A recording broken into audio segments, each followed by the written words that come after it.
देखिए, बिहार की जो अभी स्थिति है, बिहार की स्थिति बहुत दयनीय है।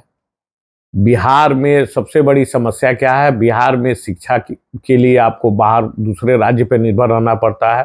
बिहार में स्वास्थ्य के लिए दूसरे राज्य पे निर्भर रहना पड़ता है।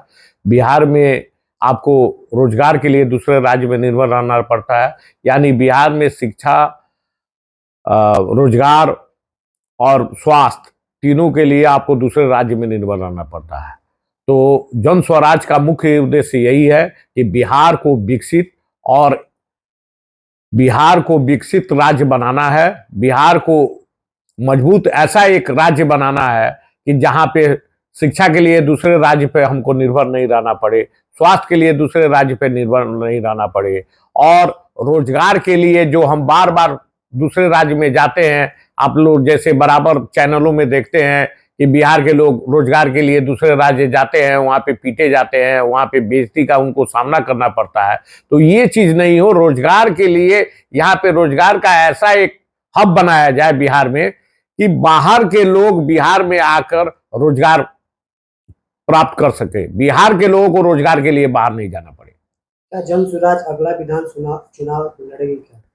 जन स्वराज अगला विधानसभा चुनाव सभी सीटों पर लड़ेगी, यानी 243 सीट पर चुनाव लड़ेगी, और किसी भी पार्टी से बिना गठबंधन के, बिना किसी बैसाखी के सहारे जन स्वराज 243 के 243 सीट पे चुनाव लड़ेगी। जन स्वराज का उद्देश्य कि बिहार में एक नए और सकारात्मक राजनीतिक बदलाव की शुरुआत हो सके, यही जन स्वराज का मुख्य उद्देश्य है।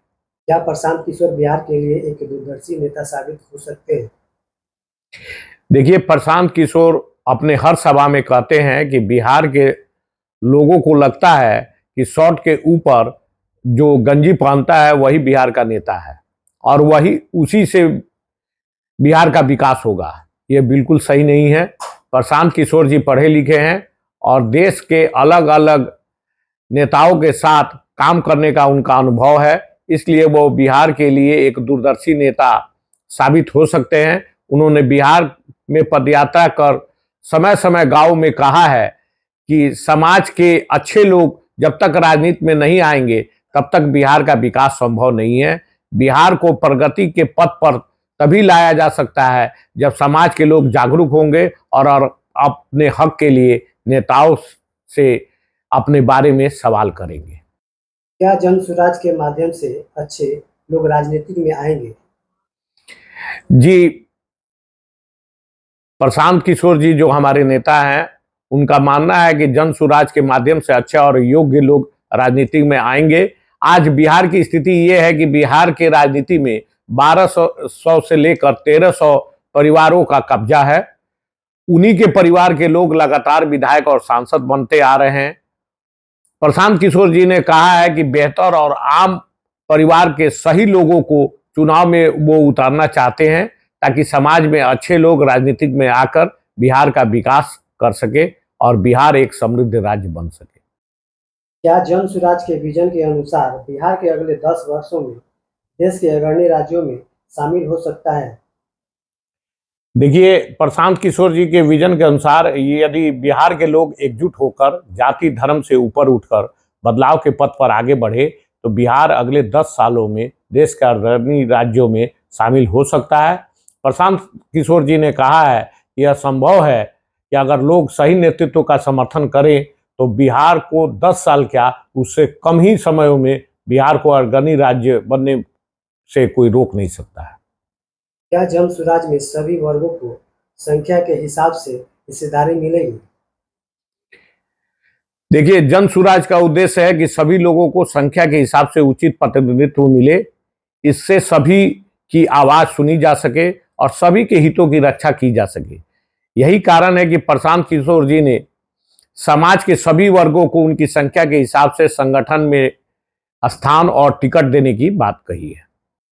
क्या जन स्वराज में महिलाओं को उचित भागीदारी मिलेगी? जन स्वराज में महिलाओं को उचित भागीदारी मिलेगी। प्रशांत किशोर जी ने कहा है कि महिलाओं की भागीदारी को बढ़ाना है और उन्होंने निर्णय लेने की प्रक्रिया में भी महिलाओं को शामिल किया है। जन स्वराज के प्रमुख उद्देश्यों में से एक है कि अगले विधानसभा चुनाव में 40 सीटों पर महिला उम्मीदवारों को चुनाव लड़वाया जाएगा। यानी प्रत्येक लोकसभा क्षेत्र से एक महिला उम्मीदवार विधानसभा में के चुनाव में दिया जाएगा। यानी बिहार में 40 लोकसभा सीट हैं, तो बिहार में 40 महिला उम्मीदवारों को चुनाव लड़ाया जाएगा। जन सुराज बिहार के बाकी दलों से कैसे अलग होगा? देखिए, प्रशांत किशोर जी बार बार अपने भाषणों में उन्होंने बताया है कि जन सुराज बाकी दलों से इसलिए अलग होगा क्योंकि यह जाति, धर्म और व्यक्तिगत हितों से ऊपर उठकर समाज के सभी वर्गों के लिए यह संगठन काम करेगा। इसका मुख्य उद्देश्य बिहार में को एक समृद्ध, न्याय संगत, सशक्त समाज का निर्माण करना है, जहां हर नागरिक को सम्मान का अवसर और अधिकार मिले। क्या नाम हुआ आपका? मेरा नाम हुआ कुंदन पांडे। मैं अभी फिलहाल कुछ दिन पहले ही जन स्वराज में प्रशांत जी की लोकप्रियता से प्रेरित होकर जन स्वराज ज्वाइन किया हूं। आपका भी बहुत बहुत धन्यवाद कि आपने अपना बहुमूल्य समय हमको दिया, और आपके माध्यम से जो भी इस चैनल को देखेंगे उनको भी बहुत बहुत धन्यवाद और मेरे तरफ से सादर प्रणाम।